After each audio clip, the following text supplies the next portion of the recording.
To fix it, the first step is to update Mac. So go to Apple menu over here and then go to System Settings. Go to General option. Scroll down over here, General, and then go to Software Update. Now over here, check for update. If there is any update, then update your Mac OS. Once updated, then restart your Mac, and after the system restart, you can check. If that does not work, update App Store.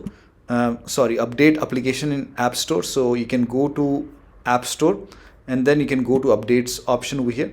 Now over here, if you find update for Word, Excel, PowerPoint, any Office application, if you see update option, you can update it, or at the top right you will see update all option.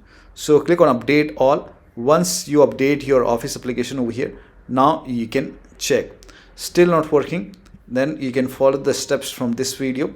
I have provided the link in the video description. You can follow the steps from this video. This will help you to fix the problem. So that'll be all. Thank you so much for your time, and please like this video and subscribe to my channel.